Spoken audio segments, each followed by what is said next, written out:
I am sure you knew nothing about the life of a medieval peasant, but now I will tell you something that is not written in history textbooks. We are used to thinking that the life of a medieval peasant in winter was a real nightmare in a cold and drafty hut. We are convinced that their homes were nothing more than miserable shacks, unable to protect them from the icy wind. But what if I told you that everything you believe was not true? These people built their homes out of branches and clay, not because they didn't know any better materials. They did it because they intuitively understood the laws of physics that we are rediscovering today. Their dwellings were not just shelters, but ingenious heat engines created from what the earth itself provided.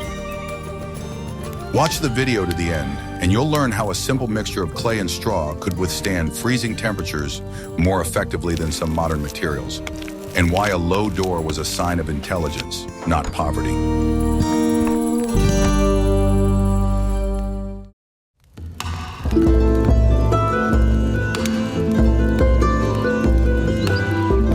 I will reveal one of the most closely guarded secrets of medieval builders, that a peasant's house was not just a collection of logs and clay, but a real living creature, woven from the forest, the earth, and human hands.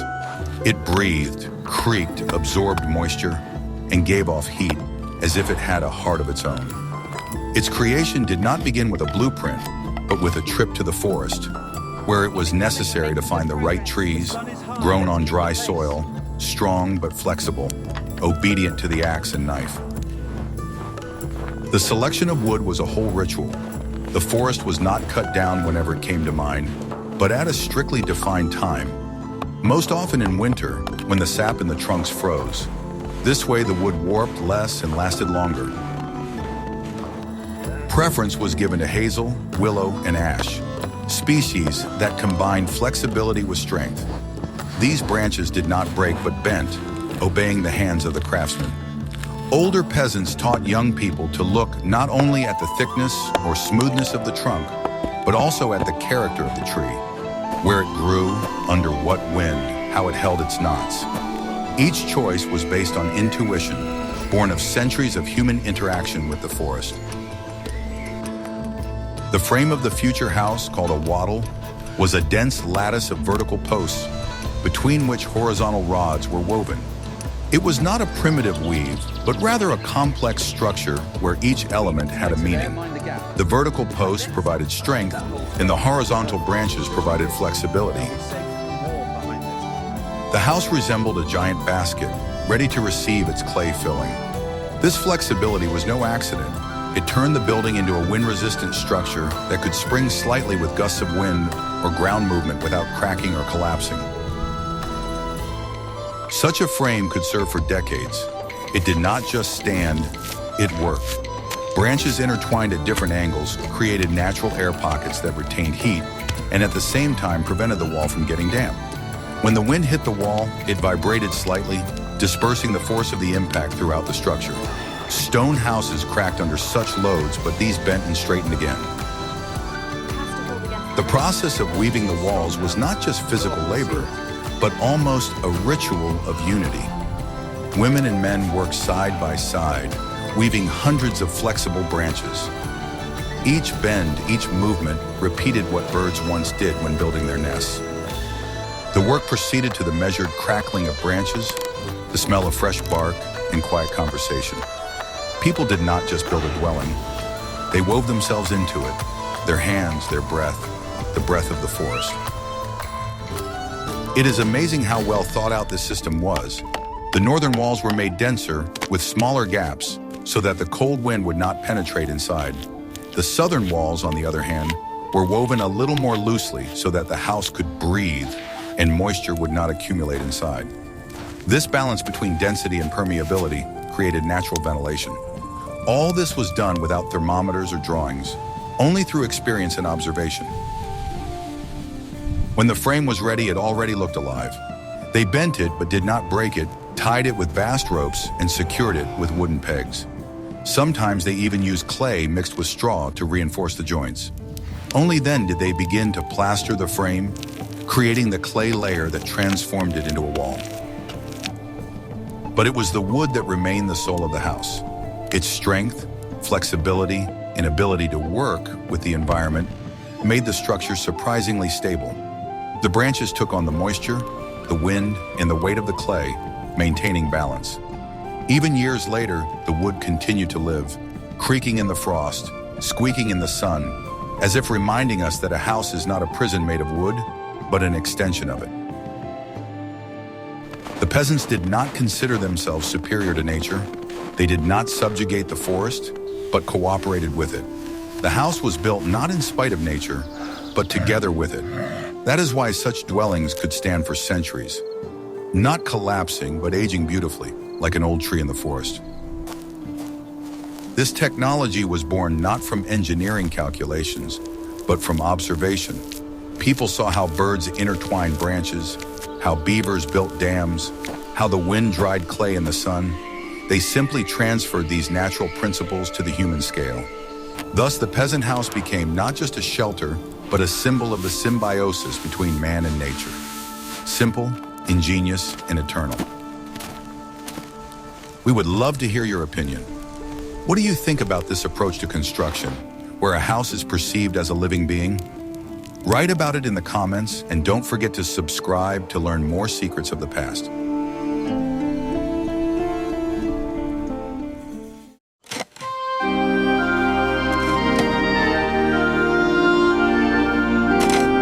Are you ready to learn the truth about what the walls of medieval houses were really made of?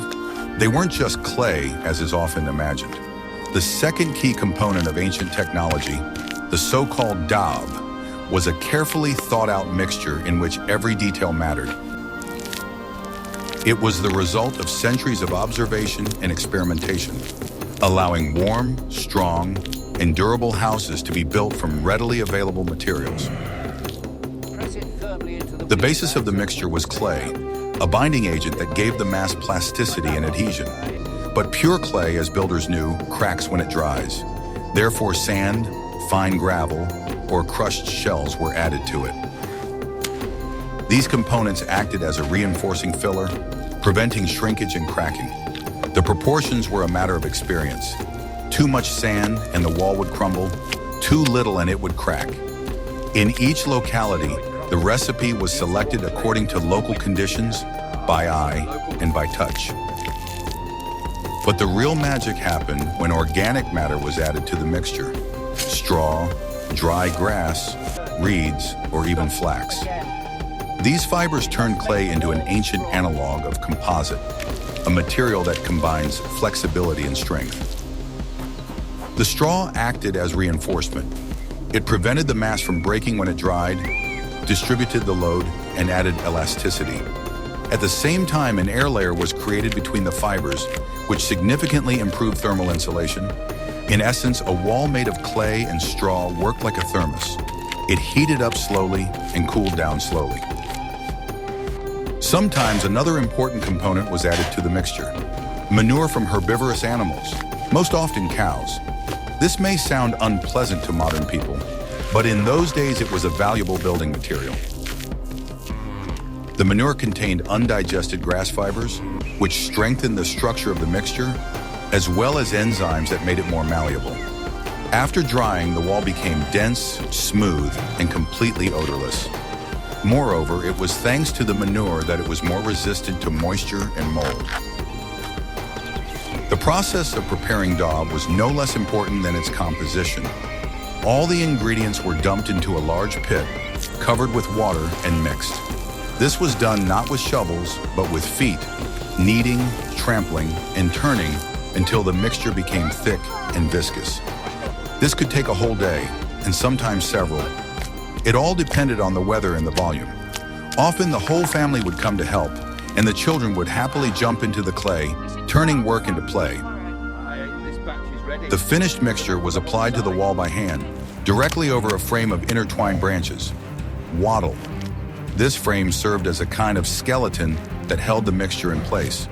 The clay was not simply smeared on, but pressed in, filling every hole and compacted on both sides. After drying, it became a monolith, a strong but living material capable of withstanding temperature and humidity fluctuations. The thickness of such walls reached 30-40 centimeters. This ensured not only stability but also thermal inertia. The house retained heat in winter and coolness in summer for a long time. The walls breathed, slowly evaporating moisture to the outside and preventing it from accumulating inside. That is why old houses were not stuffy or damp, despite the lack of ventilation.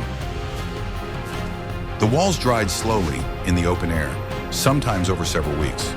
If they were rushed, the material would crack and all the work would be wasted. Therefore, builders carefully monitored the weather, choosing warm but not hot days. In some regions, the walls were additionally coated with lime mortar, creating a smooth, moisture-resistant surface. The result was impressive, a cheap, environmentally friendly, and surprisingly durable material. Daub was not just mud, but a true masterpiece of engineering. It combined physics, chemistry, and knowledge of nature. This mixture protected against cold, moisture, and time. And to this day, many old houses still stand thanks to it. But how did this clay armor retain heat better than even stone walls?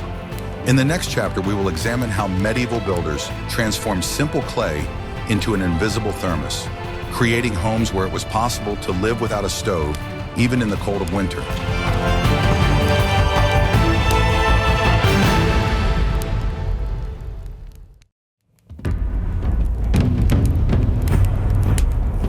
What I am about to show you is banned in 12 countries in modern construction because of its simplicity. The main secret of warmth in an adobe house was a phenomenon that physicists today call thermal inertia. A thick clay wall acted as a heat accumulator. During the day, heat from the hearth and even from the bodies of the inhabitants themselves was slowly absorbed into the massive wall. Clay, with its high heat capacity, stored this energy, preventing it from quickly escaping outside. This process was very slow but constant. In the evening and at night, when the outside temperature dropped sharply and the hearth was not burning as strongly, the wall began to release the accumulated heat. It radiated soft, radiant heat back into the room. As a result, the temperature inside the house remained stable, without sharp fluctuations. This was fundamentally different from thin walls, which cooled down almost instantly. The clay wall smoothed out daily temperature fluctuations. It created a comfortable and predictable microclimate. This effect can be compared to a large stone that has been lying in the sun all day. Even after sunset, it remains warm to the touch for a long time. The walls of a peasant house worked on exactly the same principle. In addition, the straw in the mixture created millions of tiny air pores. Air, as we know, is one of the best heat insulators. These pores prevented the cold from penetrating deep into the wall. Thus, the wall combined two mechanisms of protection against the cold. The thermal mass of the clay acted as a battery, and the air pores in the straw acted as an insulator. It was an ingenious combination given by nature itself. Over time, the outer layer of the wall was covered with lime whitewash. This not only made it more beautiful, but also protected it from moisture. The white color also reflected excess solar heat in the summer, keeping the interior cool. In essence, the peasant lived inside a huge ceramic pot. This design kept the house warm in winter and cool in summer. It was ideally suited to a climate with large seasonal and daily temperature fluctuations. This technology did not require complex tools or imported materials. Everything needed was literally at their feet. This made construction affordable for any family.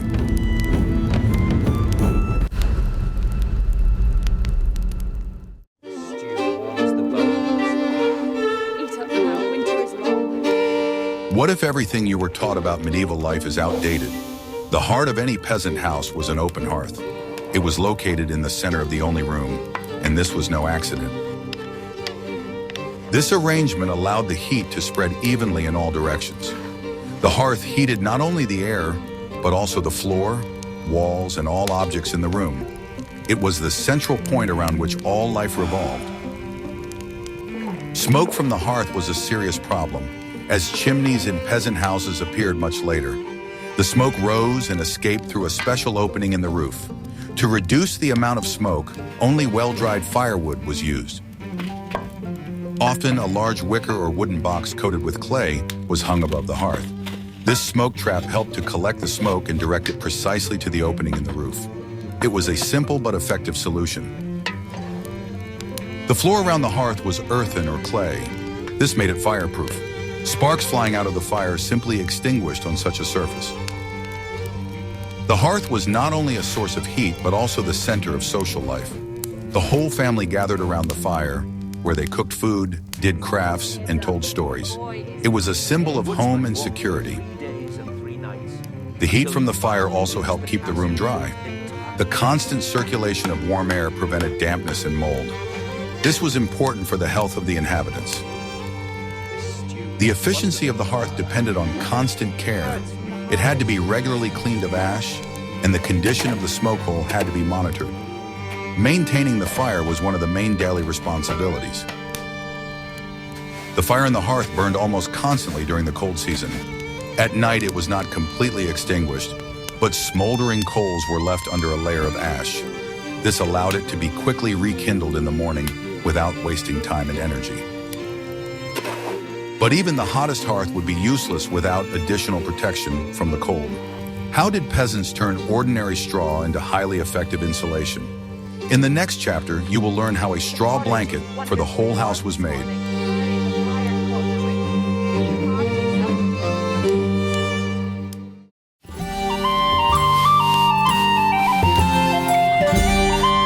One of the most affordable, yet surprisingly effective insulators for medieval peasants was ordinary straw. Simple and widely available, it protected people from the cold as reliably as modern insulators do today. Straw was not purchased. There was always plenty of it after the harvest, and peasants used it wisely. The main place where it was used was on the floor. It was from the ground, frozen solid in winter, that the most merciless cold came. A thick layer of fresh straw was spread over earthen or clay floors. This layer became a natural insulator, creating an air gap between the human body and the frozen ground.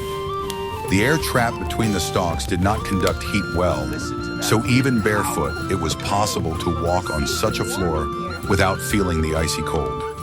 In addition, footsteps on the straw sounded soft and muffled, and in winter, when the hearth was burning in the house, the straw covering gave off a pleasant, dry heat. Over time, the straw on the floor served another important function: hygiene. Dust, debris, food scraps, and dirt from shoes did not accumulate on the surface, but fell down into the lower layers. The top layer remained relatively clean. It was simply replaced when it darkened or began to rot. This created a primitive but surprisingly effective system of natural cleaning. In some houses, this layer was renewed every week, in others, as needed. The straw floor was not just a bedding, but a multi-layered system.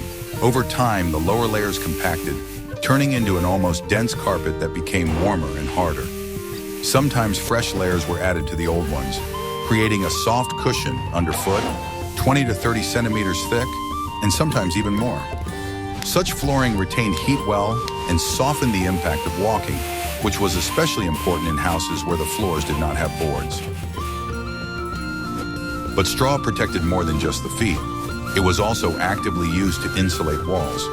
The outside of the house was coated with clay, and from the inside, bundles of straw, grass, or moss were stuffed into the cracks and crevices that appeared over time. Sometimes an additional wickerwork was made for this purpose, to which the straw was pressed, creating another layer of insulation. In this way, the walls could breathe, but did not let drafts through. The peasants paid special attention to the roof. The attic space was filled with straw or hay almost to the rafters.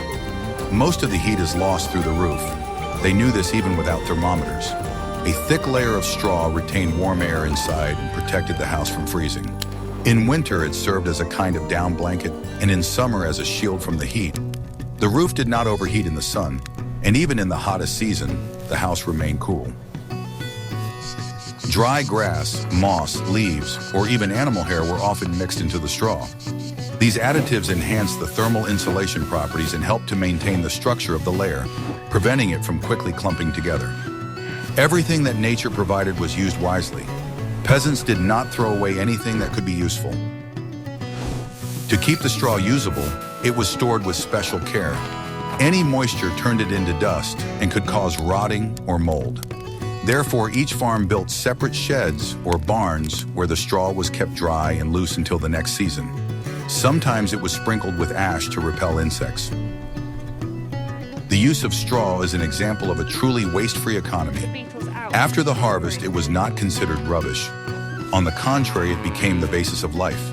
It provided warmth in winter, fed livestock, served as bedding, roofing material, and wall insulation. Everything had a purpose, everything returned to the cycle.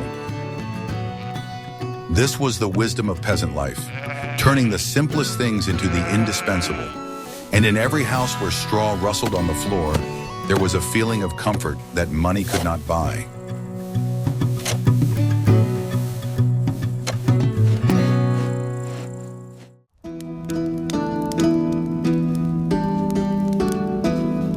Are you ready for the shocking truth about medieval architecture? To modern people, low doorways and tiny windows may seem like a sign of poverty, incompetence, or primitiveness. In fact, behind every detail lay the cold logic of survival. Every centimeter, every crack, every opening was calculated not for beauty, but for the preservation of life. In an era when even a slight breeze could turn a house into an ice cave, architecture was not an art. It was a science of warmth. The main enemy of any dwelling was not the frost itself, but the movement of air. Drafts destroyed heat faster than the most severe cold. That is why doors were made low, narrow, and tightly fitted to the opening. The smaller the opening, the less heat was lost. A wide door looked beautiful, but turned the house into a sieve through which all the hard-earned heat escaped. A small opening, on the contrary, created a barrier effect. Cold air could not penetrate inside immediately, and warm air could not escape outside. Yes, people had to bend down to enter, and sometimes even take off their hats so as not to hit the lintel. But this forced submission to the door made sense. With each entry and exit, the peasant lost a minimum of heat. A stable microclimate remained inside, and even in severe frosts, the hearth had enough power to heat the room. Sometimes doors were deliberately installed on a small elevation so that there was no gap at the floor level through which cold air could penetrate. Windows are another mystery of old houses. It is difficult for modern people to imagine how it is possible to live with windows the size of a palm. But for the inhabitants of the Middle Ages, it was a reasonable compromise between light and heat. Large windows meant significant heat loss, so they were kept to a minimum. In some houses, the windows were so small that it was impossible to put your hand through them. Light entered in the form of a soft, diffuse glow, which was sufficient for working during the day, but did not allow heat to escape. Glass was a rarity at that time, costing as much as a peasant's annual income. Therefore, windows were covered with other materials. The most common option was oiled cloth, which let light through but kept out the wind. Sometimes they used dried ox bladders stretched over a wooden frame, a kind of ancient double glazing. Wealthy households could use finely crafted leather. All these materials let in a little light but retained precious heat. In severe frosts, windows were simply plugged from the inside with bundles of straw, wool, or even moss. There was less light, but the heat was retained inside, and the house turned into a kind of thermos. The peasants understood that a few extra rays of sunshine were not worth losing a few degrees of heat. When spring came, these plugs were removed and daylight returned to the house. The location of the windows was also not accidental. They tried to make them only on the south side of the house, where even in winter the sun rose high enough to heat the wall. The north wall remained blank, without a single opening, so that the cold wind would not penetrate inside. Sometimes the south wall was made slightly sloped, so that the sun's rays would linger on it longer, warming the air in the house. The door, like the windows, was carefully protected from the wind. A direct draft could cool the dwelling in a matter of minutes, so a small vestibule was often built in front of the entrance, a primitive corridor or extension that created an air cushion. In poor homes, this protection was provided by a simple canopy or a woven partition wrapped in skins. Sometimes double doors were installed. The lower one was kept closed to keep the heat in, and the upper one was opened only when necessary. All these solutions served one purpose: to preserve every bit of heat. At that time, the concept of architectural style, as we understand it, did not exist. The house was a living organism, designed by nature and the experience of generations. Thick walls, tiny windows, low doors, orientation to the cardinal points. All this was part of a unified system of survival. Even the shape of the roof was important. The lower it was, the less air had to be heated. This is how energy-efficient architecture was born long before the term existed. People did not build at random. They knew that every centimeter of wood, every crack, every plank could determine whether the night would be warm or deadly cold. But how did the peasants protect these tiny windows and doors from the icy wind when the real cold came? In the next chapter, we will learn about the last line of their defense: heavy curtains, wooden shutters, and clever tricks that turned a hut into a fortress of warmth.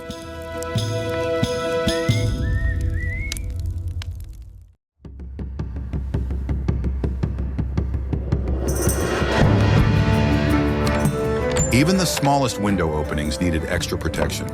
The first and most obvious solution was wooden shutters. They could be either external or internal. Shutters were made of thick, tightly fitted boards. When closed, they completely blocked not only light, but also wind. At night and during heavy snowstorms, they were always closed tightly. Internal shutters were even more effective. They created an air gap between themselves and the material covering the window. This still air served as an additional insulator. But the main element of protection for the openings was fabric. Heavy, thick curtains were hung directly above the door and windows. They were sewn from the coarsest and thickest materials that could be found. Most often it was homespun wool or thick linen. Such fabrics are good at retaining heat on their own. Sometimes several layers of fabric were sewn together to make the curtain even thicker. These curtains reached all the way to the floor. Their purpose was to catch any drafts that seeped through the cracks. They acted as a last line of defense, preventing cold air from circulating throughout the room. The door curtain was especially important. Every time the door opened, it took the brunt of the cold air. This prevented the entire room from cooling down instantly. Such curtains were not just a functional element. They could be decorated with simple embroidery, making the interior more cozy. They separated the living space from the hostile outside world. Sometimes animal skins were used instead of fabric. They were even more effective in combating drafts, but this was not available to everyone, only to those who hunted. The combination of wooden shutters and heavy fabric curtains created a multi-level protection system. It allowed for flexible control of lighting and ventilation while retaining precious heat. It was a simple but very thoughtful technology.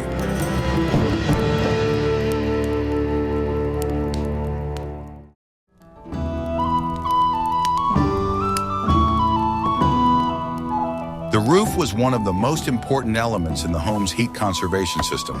An improperly constructed roof could lose up to 40 and sometimes up to 50% of all heat.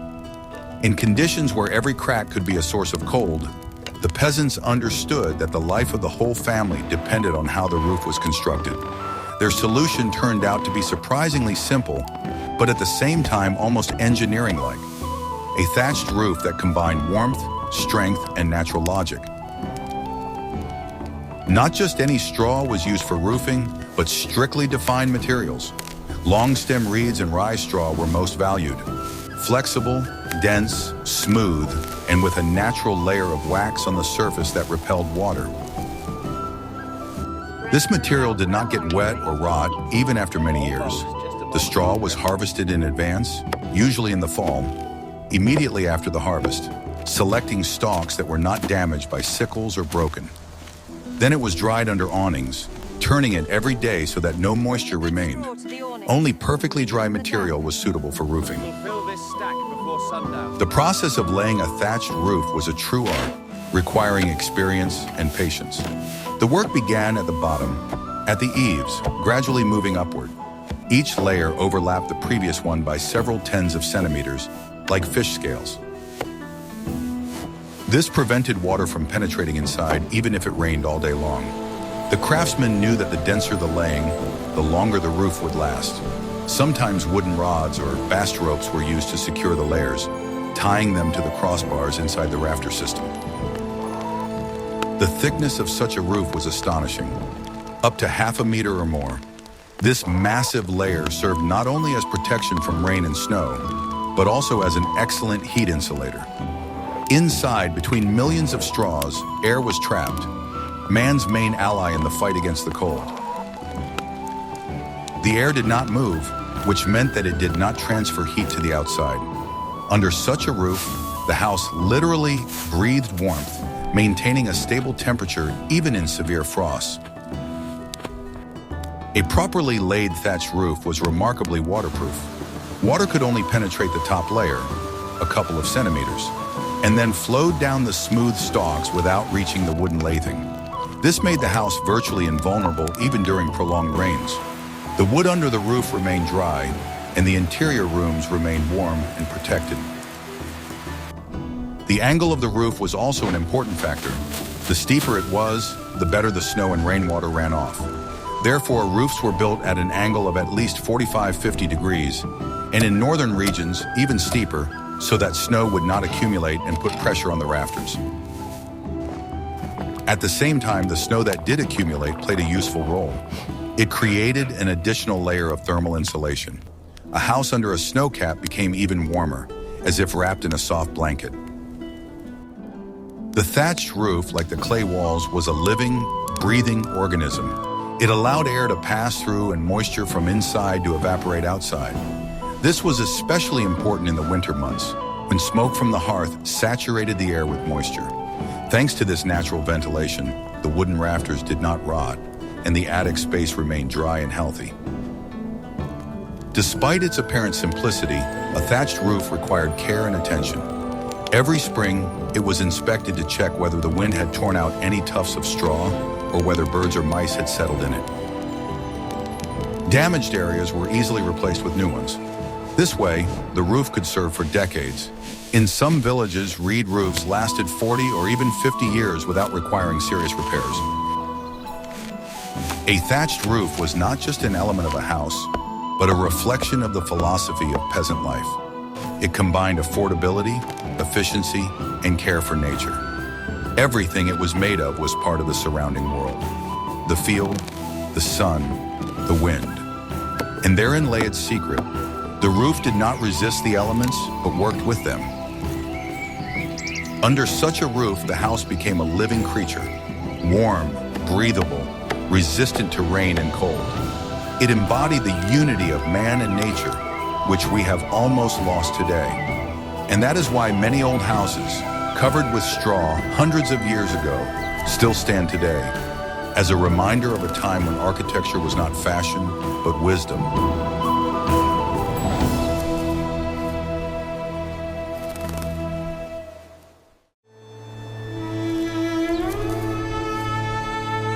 The layout of a peasant house was not dictated by whim, but by the laws of thermodynamics, which the peasants, without knowing their formulation, felt intuitively. In conditions of long winters and limited resources, every square meter of space had to work to conserve heat. Therefore, most often, the house consisted of one large room that combined the functions of a kitchen, bedroom, workshop, and dining room. It was easier to heat a single space from one hearth, and the whole house turned into a living heating system, where every human action mattered. It will keep the cold out. Eat well. In the center was the hearth, the heart of the house around which life was built. Here, food was prepared, clothes were dried, hands were warmed, and people socialized. The smoke from the hearth, despite escaping through a smoke hole or a simple pipe, remained partially under the ceiling, creating a kind of heat cap. This further helped to retain heat in the room. Who needs more time? All family members lived in this common space. People worked, ate, repaired tools, and slept here. The presence of several people at once raised the temperature. Human bodies gave off heat that was not wasted. This is why large families survived more easily. Each person was part of the heating system. He takes after. Sleeping places were arranged on a raised platform. These could be wide wooden bunks, under which tools, dishes, or firewood were stored, or simply a platform made of boards. By rising a few dozen centimeters, the peasant avoided the cold air currents flowing across the floor. Sometimes skins or thick straw mattresses were laid on the floorboards to enhance the thermal insulation effect. To warm up the sleeping area faster, it was separated by a thick curtain made of fabric, skins, or felt. Inside such a shelter, the heat from people's breath was retained longer, and after a few minutes, a microclimate capsule was formed. It was essentially a small bedroom that created a feeling of safety and comfort in the middle of the freezing winter. The family slept together, parents, children, and sometimes even pets, which were allowed into the house at night. Sleeping together not only saved space, but also provided physical warmth. Sheep, dogs, or goats at their feet often saved people from hypothermia. The furniture in the house served a dual purpose. Heavy wooden tables, benches, and chests accumulated heat and slowly released it at night.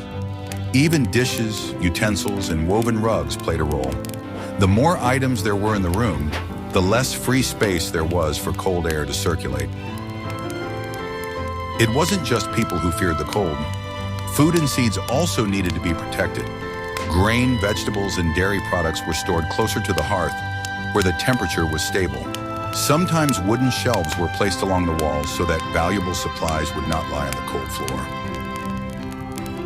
The house had no corridors, partitions, or unnecessary rooms. All the space was functional and heated. An extra meter of wall meant extra heat loss. Even the door to the house often opened into a small vestibule to keep the heat from escaping. In winter, life was governed by one rule. Do not let the heat out and do not let the cold in. During the day, work was done near the hearth. Women spun, men repaired tools, and children learned crafts. In the evening, the fire died down, and the family gathered closer together, wrapping themselves in skins. This meticulously thought-out way of organizing daily life was not accidental, but the result of centuries of experience. Peasants survived in the harsh climate not through wealth, but through wisdom. Their homes were an example of the perfect balance between simplicity, functionality, and respect for the laws of nature.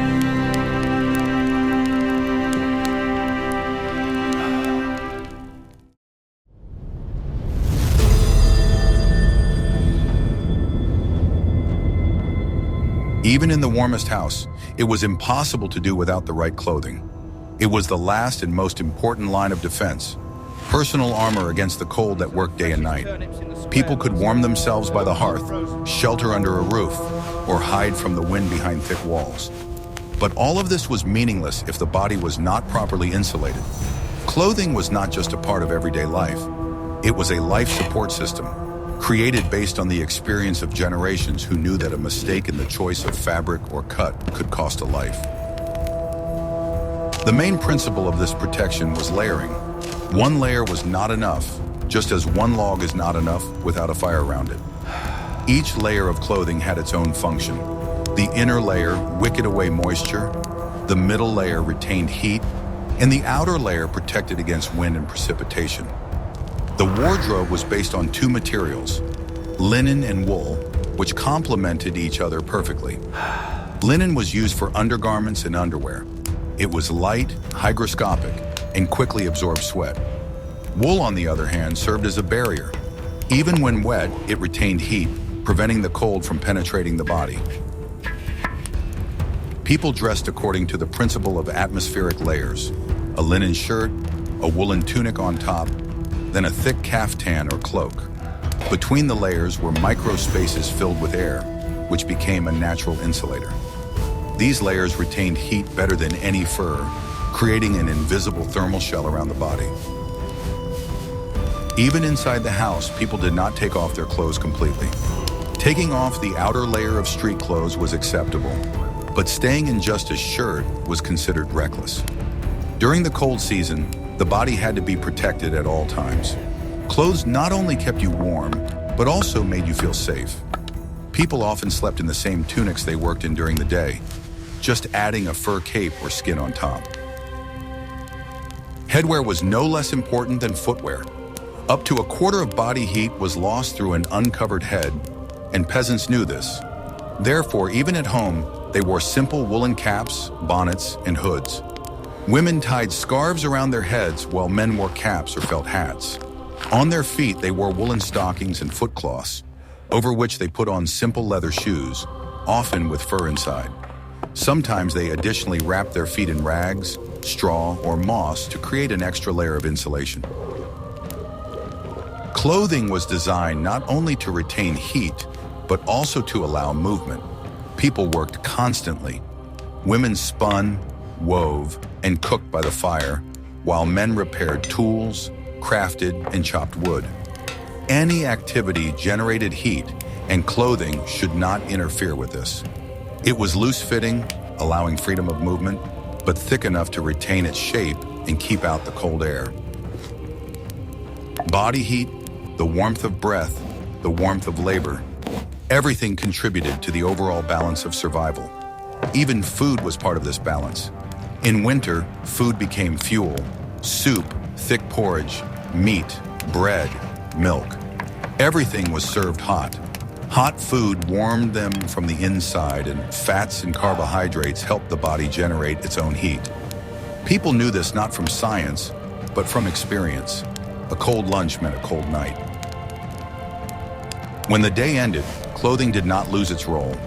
At night, people covered themselves with heavy woolen and fur blankets, laid skins on straw mattresses, and wrapped themselves up so that only their faces were visible from under the fur. The body warmed the skin warmed the air, and the air warmed the body again. This cycle of warmth created a real nest where you could sleep even in severe frost.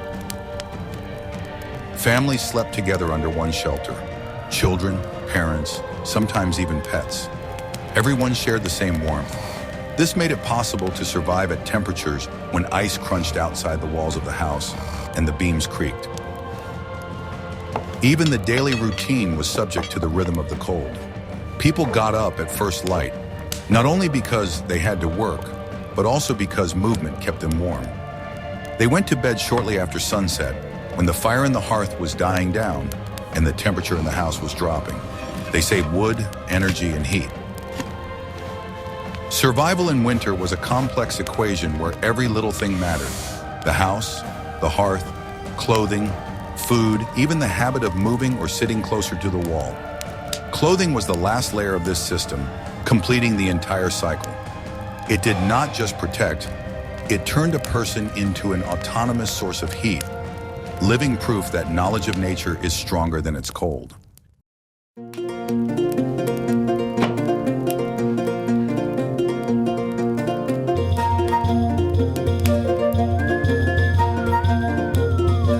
We can see that the home of a medieval peasant was not a miserable shack, but a true marvel of engineering. It was a holistic system where every element, from the clay walls to the thatched roof, worked toward a single goal: preserving precious heat. They did not fight nature, but used its laws and materials to create a comfortable and safe home. The thermal inertia of massive walls, the insulating properties of straw, the thoughtful placement of the hearth, and the minimal size of openings were all part of a survival strategy. This strategy, honed over centuries, allowed people to live and raise their children in harsh climates, relying only on their minds, hands, and the resources provided by the land. The history of these houses teaches us that the most effective solutions are not always the most complex and expensive. Sometimes the wisdom of our ancestors, based on a deep understanding of nature, can provide answers to the challenges we face even today. Which of these ancient technologies do you think could be useful in modern construction? Suggest topics for future videos that you would like to see on our channel in the comments, and don't forget to subscribe so you don't miss out on new research into the secrets of the past.